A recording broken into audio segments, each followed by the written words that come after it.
really customer-centric? These days, nearly every company says, we're customer-centric. But let's be honest, customers are still stuck on hold, and products are out of stock. Service feels fragmented.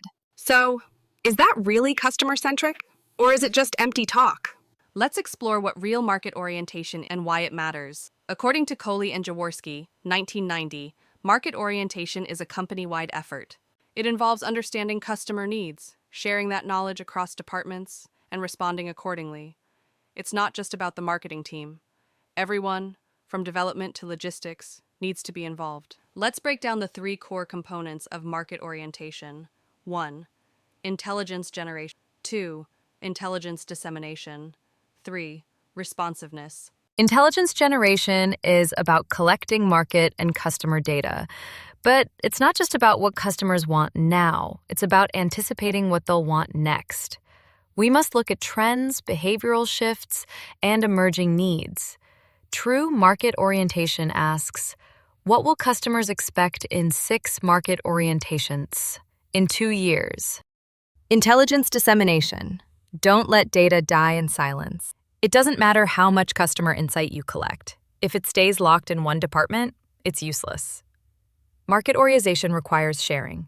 Insights need to flow across departments. Like a relay team passing the baton, each function must carry the insight forward. Responsiveness.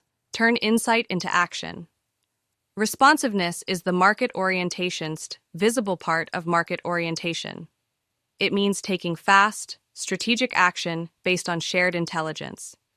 Do you adjust your product, rethink delivery, launch a new feature?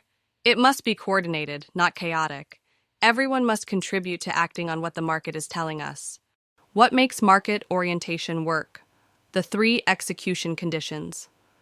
So, how do we actually implement market orientation? Research shows that 3 things are essential. 1. Senior management attitude. Leadership must believe in customer orientation and prioritize it. 2. Interdepartmental dynamics. Teams need to cooperate, share, and coordinate. 3. Organizational systems. Infrastructure must support data flow and decision-making. If one of these is missing, market orientation will likely fail. Senior management attitude. It starts at the top. If leadership only pays lip service to customers, the rest of the organization won't commit.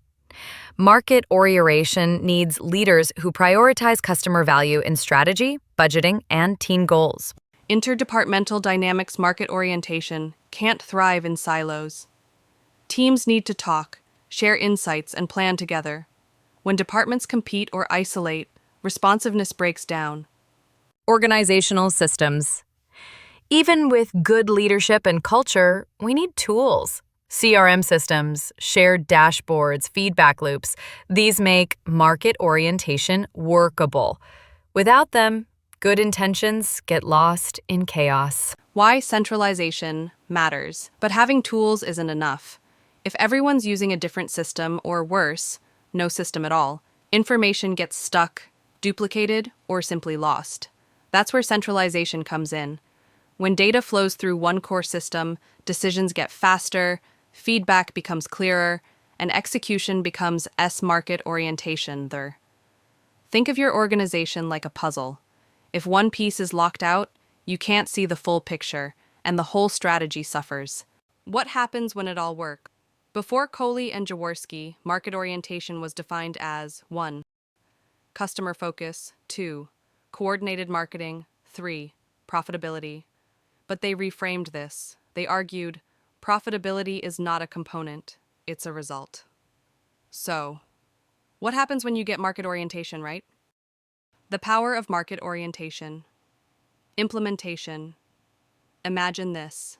You open the door labeled Market Orientation Implementation, and behind it, a world where customers are loyal, innovation is faster, teams collaborate, revenue grows. Welcome to Market Orientation. What happens when market orientation actually works? Let's be honest. Market orientation sounds like something out of a business textbook. But what if we told you it's the secret sauce behind Apple's global cult following? Yep, that sleek iPhone in your hand? It didn't come from luck. Let's take a peek at how Apple made market orientation look cool. Steve Jobs didn't just invent gadgets. He obsessed over how people feel using them. He once said, "Start with the customer experience and work backwards." That's not just a quote for posters. Apple actually builds products that way. From product launches to pixel-perfect designs, their leaders stay laser-focused on what the customer feels, not just what they say. At Apple, departments don't fight for credit. They share snacks and insights. Designers talk to engineers. Engineers talk to marketers. Marketers talk to genius bar staff. Everyone's in the loop.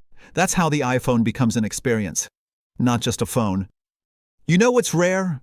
Systems that actually talk to each other. Apple's CRM isn't just for complaints. Genius bar feedback goes straight to design teams. Your App Store habits? They help improve your next device. Everything is connected. Not just your devices, but the company itself. Apple didn't just sell us a phone. They sold us a feeling, an identity. And how did they do it? Not by guessing, but by listening, sharing, and responding. Market orientation isn't boring when it's done right. It's actually kind of genius. What is value chains? There's a newer concept that's gaining a lot of attention lately. It's called value chains, and that's what we're going to talk about. Traditionally, we've focused on the dyadic perspective, the direct interaction between a single firm and its customers. But now, a broader idea is emerging. The entire value chain, from planning, procurement, and production to logistics, distribution, and customer service, should work together to serve the customer. Value chains mean that all participants within the chain collect customer information, intelligence generation, share that information, dissemination, and respond accordingly within their own role, responsiveness. In short, customer satisfaction isn't the outcome of one department. It's the result of collaborative effort across all departments and partners. And here's the good news. Not everyone has to act at the same time.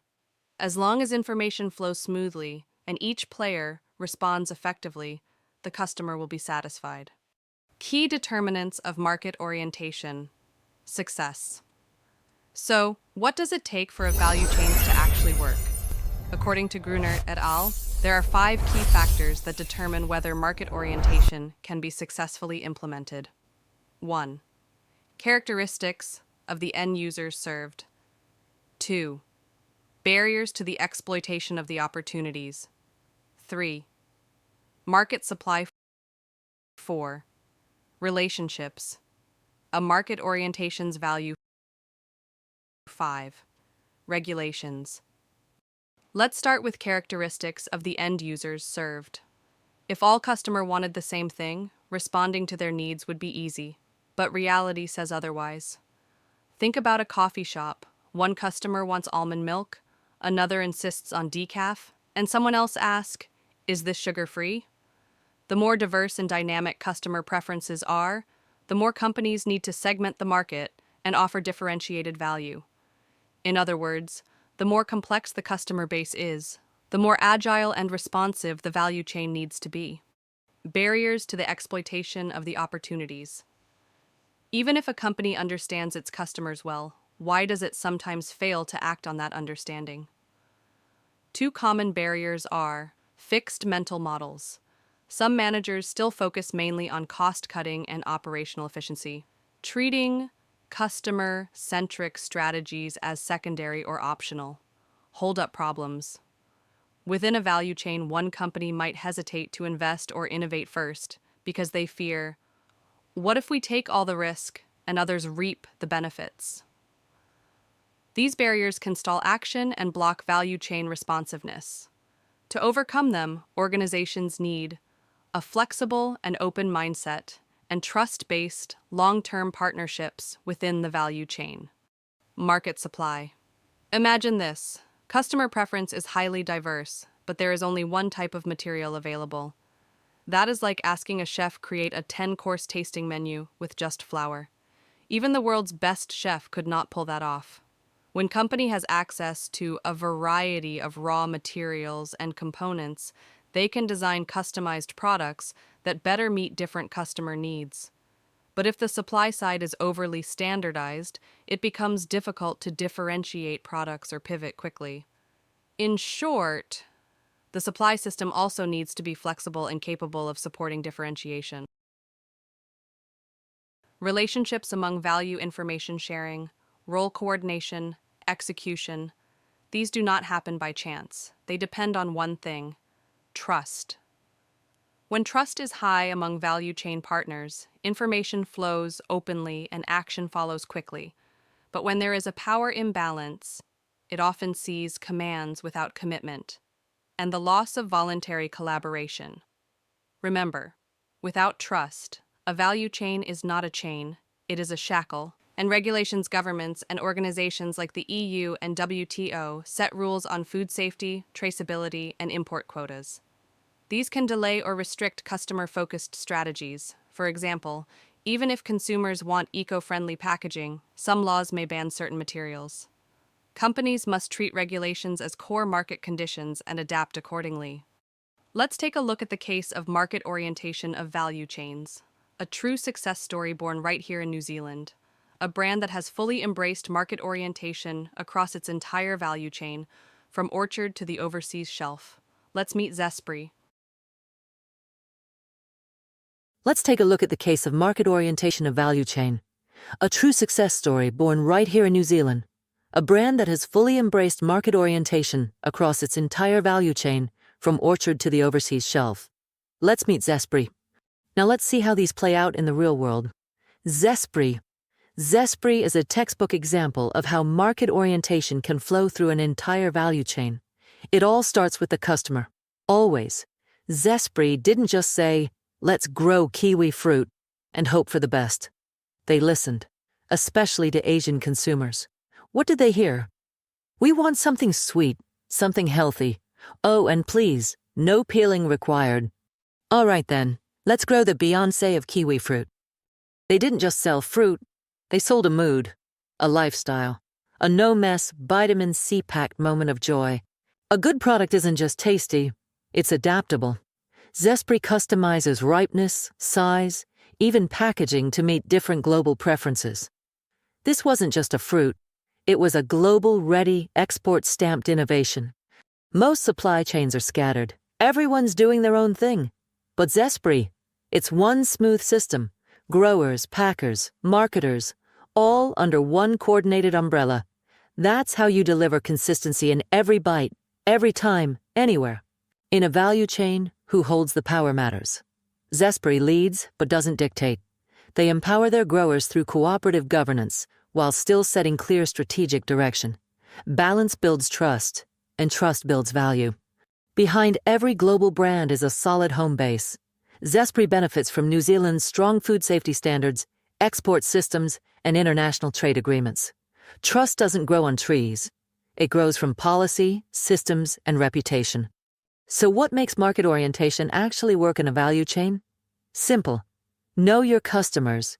And yes, they want sweet, peel-free kiwis. Be flexible. Size, ripeness, packaging. Not your personality, your product. Get your people in sync, not in silos. Share the power. Dictatorships don't grow good fruit. And finally, a little help from your country doesn't hurt. Zespri checked all the boxes, and that's how a fuzzy little fruit became a global superstar. So what makes market orientation actually work in a value chain? Simple.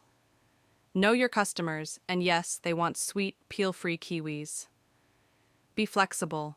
Size, ripeness, packaging, not your personality, your product. Get your people in sync, not in silos, and share the power. Dictatorships don't grow good fruit. Zespri checked all the boxes, and that's how a fuzzy little fruit became a global superstar. Conclusion: market orientation goes beyond collecting data or claiming to care. It's about aligning behaviors and decisions across individuals, departments, and entire value chains. True market orientation turns insight into meaningful impact and strategy into measurable value. So the next time someone says, "We're customer-focused," you might want to ask, "That's great, but does your supplier think so too?" Thanks for watching. Meet our team members.